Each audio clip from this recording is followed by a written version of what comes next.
This video is based on corporation tax, and within the video we'll be considering what is corporation tax, how it can be used to influence economic activity, and we'll also be using contextual examples such as Ireland to evidence these factors regarding economic growth. Corporation tax is a direct tax imposed on the income or profits of a firm. So as the Gov.uk website shows, it's based on limited companies. So for example, PLCs and LTDs. It's based on any foreign company with a UK branch or office, and it's based on a club, cooperative or other unincorporated associations. Now, the classification of what is tax within corporation tax may differ depending on the country. Starting point for calculating taxable profits is its accounting profit for the financial year. There are some items that are then added or taken away from the accounting profit for tax purposes. For example, maybe client entertainment is not tax deductible. Dividends to shareholders are paid from the company's profits after the company has paid its corporation tax bill. So when considering corporation tax, it's good to get a global picture and think about how other countries are setting their rates. So if we consider G7 countries, we've got the UK at 19%, and actually, in comparison, is quite low. When we think about the US, 21%. Back in 2017, it was actually 35%. So Donald Trump has made some significant cuts. But again, these rates, these are of October 2020, and they probably will change, especially when we're thinking about the pandemic and we're thinking about how these economies are going to try and recover. Corporation tax could definitely be a tool that's used. Now, some of these policies, they are a little bit more complex and they don't always tell you the full picture. So, for example, yes, the US is being significantly cut from 2017, but it is slightly misleading, as prior to the change it hadn't been a flat rate. So as the 35% was the top rate, and now with a flat rate of 21%, actually in reality the US has an average tax rate of 27.1%, and therefore Trump's only really cut corporation tax by 6.1% in the effective rate. Now, as I said before, some of these are more complex systems, such as deductions and changes to the rates based on business size. So therefore, I've given you just a basic rate. Canada, another example, they charge a national basic rate of 15%. However, they can range between 10% and 16% depending on the criteria. So a branch profit in Canada is also levied at 25%. Many researchers on fiscal policy are in favour of corporate tax cuts. So a research team from Turkey in 2016 actually found that a lower corporate tax rate has a significant influence on FDI, foreign direct investment, and the inflows into a country. So while the study states that the corporate tax rates are not the only factor, but that other advantages obviously come into play, researchers agree that corporate tax rates have had a big impact on FDI and the incentives and the encouragement of that FDI. So in addition, research also showed that Romania, when they lowered its corporation tax rates and created various tax exemptions for businesses, FDI increased, and it was credited, I suppose, the corporate tax cuts with influencing both return on investment and economic growth. On the other hand, other researchers tend to be quite sceptical that lowering corporation tax rates is a prime method of attracting foreign direct investment and encouraging growth. So, for example, Jim Stanford, who's a Canadian economist, he said that actually Canada's $745 billion in tax cuts have actually decreased investment by 1%. So he found that $6 billion in additional money allocated to tax cuts would only actually generate about $600 million in private investment.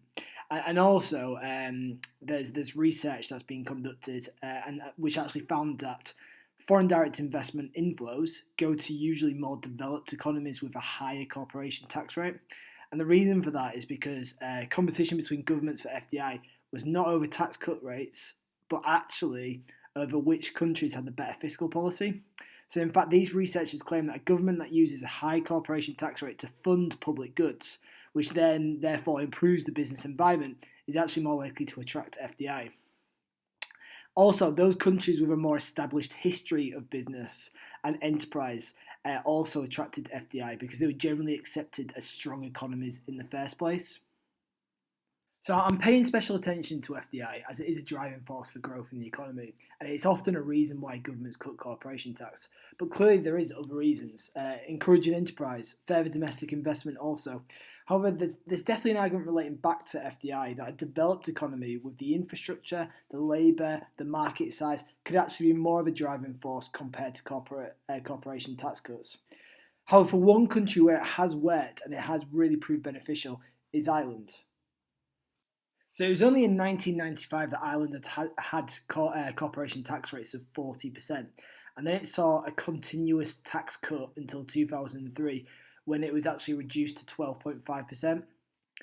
While some argue that the main reasons for Ireland's growth were better education, membership in the EU, better infrastructure, there's actually little evidence to support that these were the reasons behind Ireland's transformation into a Celtic tiger. Harris in 2005 stated that education reforms began 40 years before 1990.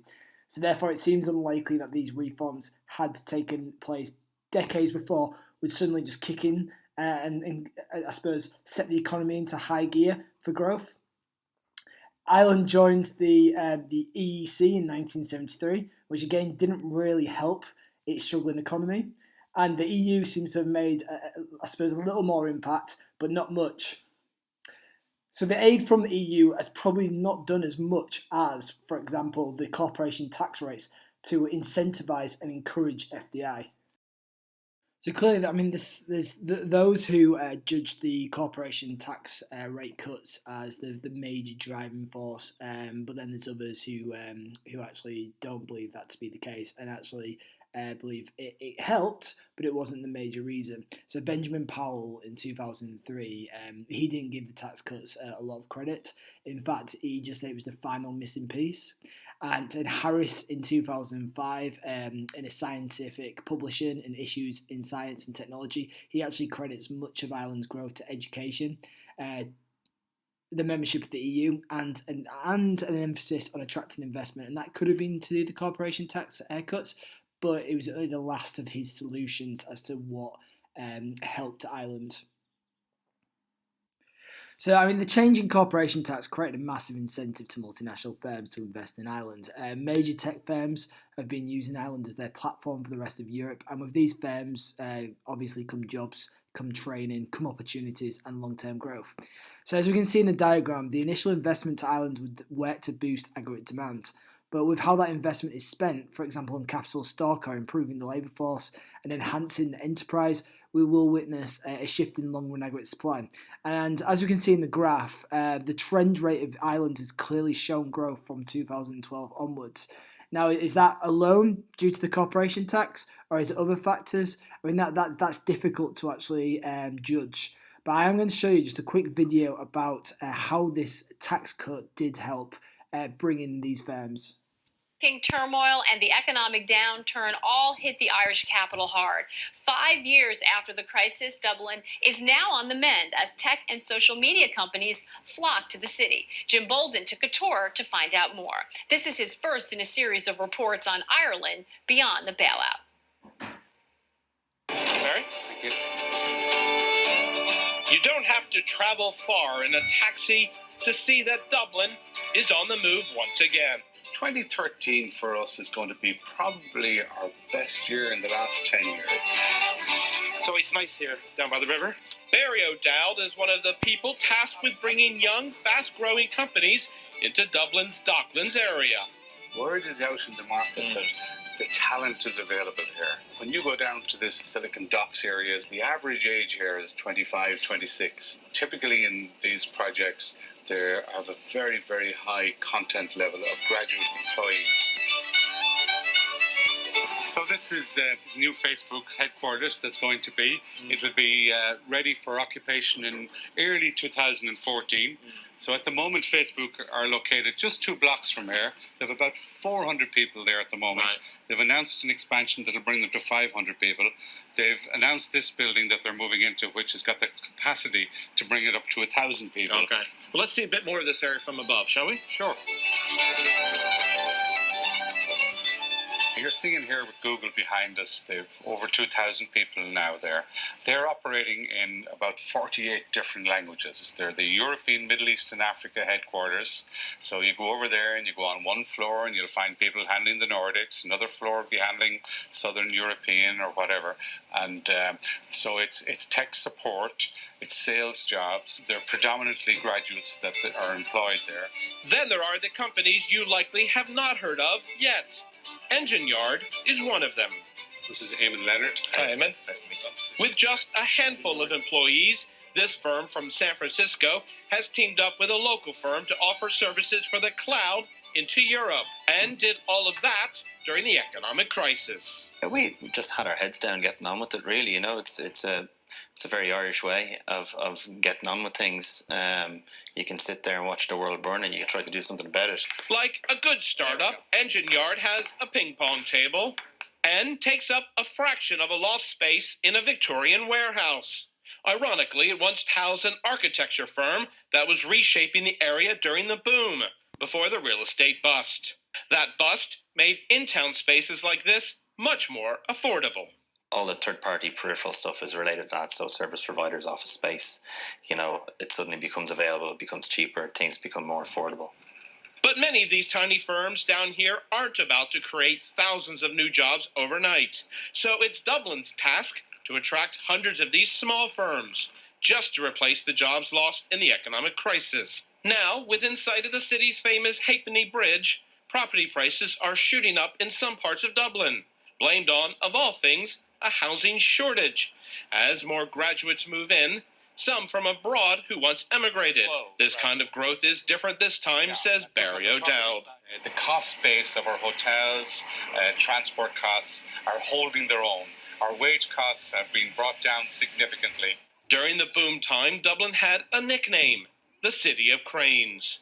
5 years on, it's small firms, alongside the tech giants, helping the city make small steps of recovery.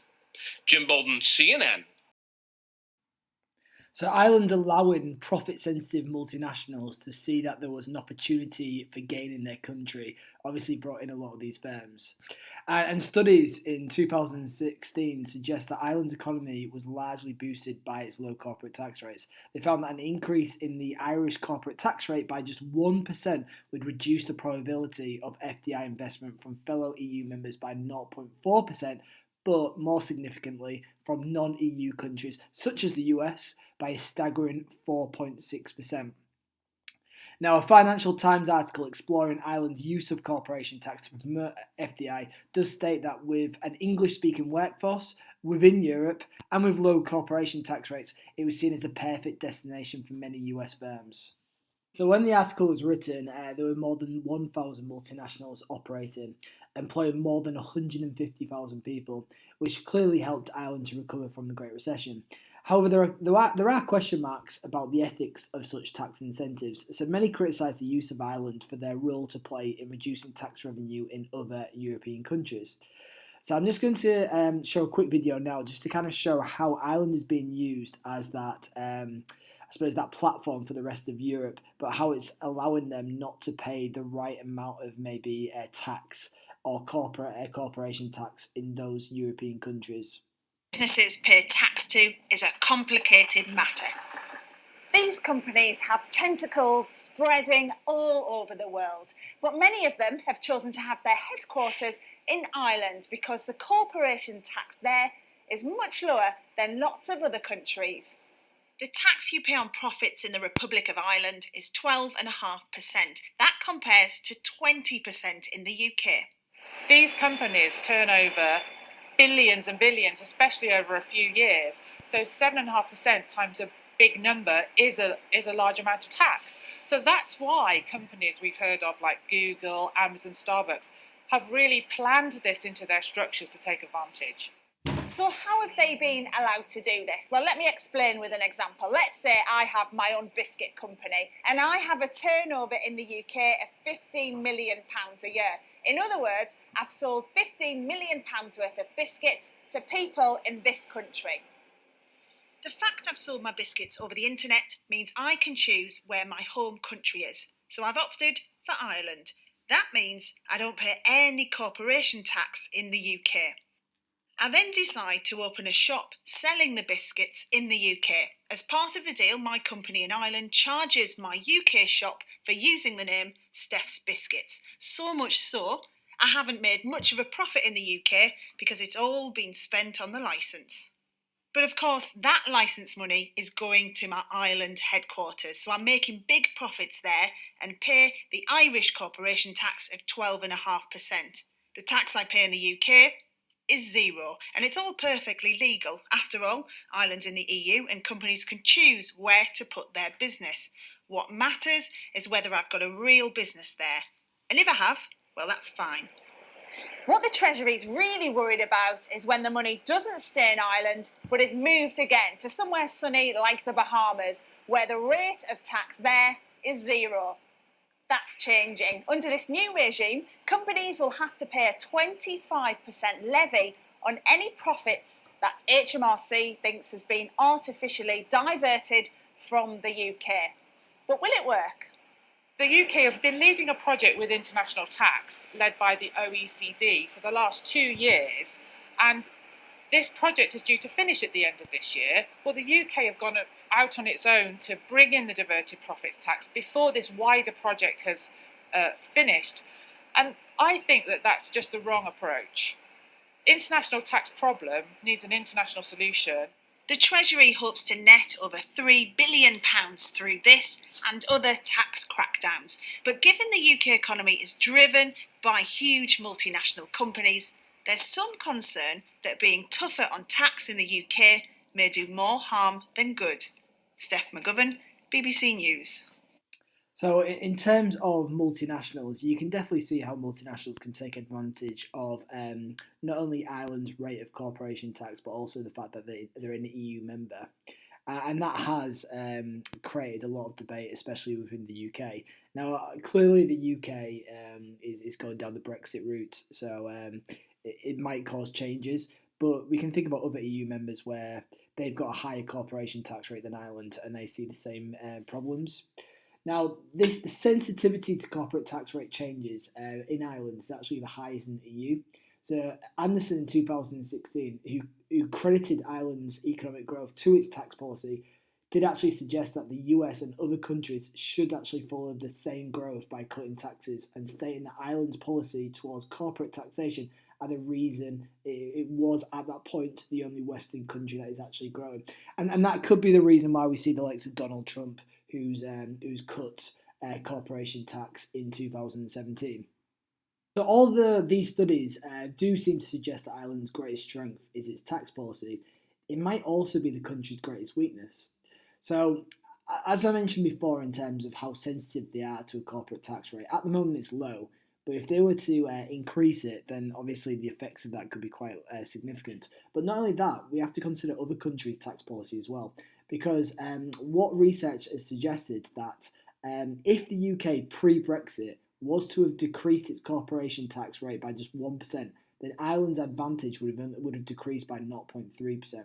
So when Cameron gained power in 2010, Osborne was quick to make changes to corporation tax, cutting the rate. However, it was still a lot higher than Ireland. So you could argue, was it enough? I also want Britain to have the most competitive business tax regime of any major economy in the world. I have already cut the main core rate of corporation tax from 28% to 24%, and it's set to fall further to 22%. This has helped British companies and frankly left other countries scrambling to keep up. They will have to try harder, for I am today cutting the main rate of corporation tax again by a further 1%. In America, the rate is 40%. In France, it is 33%. In Germany, it is 29%. From April 2014, the corporation tax rate in Britain will stand at 21%. This is the lowest rate of any major Western economy. It is an advert for our country that says, come here, invest here, create jobs here. Britain is open for business. Researchers have found that corporation cuts are actually much more effective for attracting investment from multinationals in the service industry.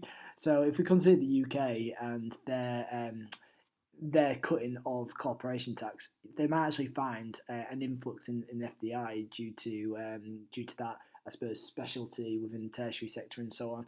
However, at this moment in time, I know this was back in 2010, but at this moment in time with Brexit, there's a lot of uncertainty. So even if they did reduce corporation tax, you have to also take that into consideration. Would it attract that FDI?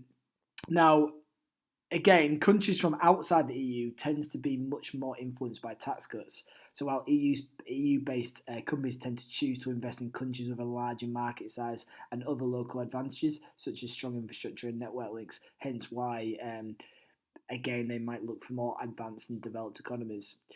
These studies tend to suggest that while cutting corporation tax can boost the economy, there are dangers with relying on tax cuts to become a favourable government for FDI. So, with the UK's current rate of corporation tax at 19%, we can consider Jeremy Hunt's proposal when he was running for the lead of the Conservative Party. Now, his proposal was to cut that to 12.5% in line with Ireland and have one of the lowest rates in the OECD group of rich countries. Now, the issue of this lies to begin with in tax revenue. Clearly, the Treasury would initially receive less tax receipts in the short run. The IFS predicted it would cut tax revenue by £13 billion, but Hunt claims that in the long run it would pay itself, as it would encourage more investment, greater employment opportunities, and ultimately more profits for firms. However, the IFS refuted this and said it wouldn't achieve that. In fact, cutting a rate in a specific time frame would only increase GDP by between 0.6 and 0.8% after 20 years. So Hunt's claim that we could duplicate Ireland's success was questioned by the IFS. Yes, Ireland showed massive growth, but the difference is, prior to this decision, Ireland raised very, very little in corporation tax revenue, as very few big and profitable firms were actually headquartered there before the tax cut.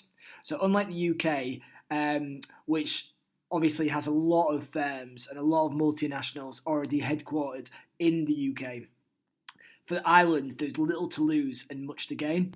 But for the UK, and the amount of tax revenue that they're receiving from corporation tax already, it could lose a significant amount by this fiscal decision. There's also the claim, would the firms definitely use the savings on the corporation tax rate cut to reinvest? Could it be other factors that come into place? Could it be that actually the profits go towards dividend payments to shareholders rather than being retained and reinvested? And therefore, would that just increase the wealth within the UK for these shareholders and cause that, I suppose, that greater inequality that the UK is starting to see more of as the years go on?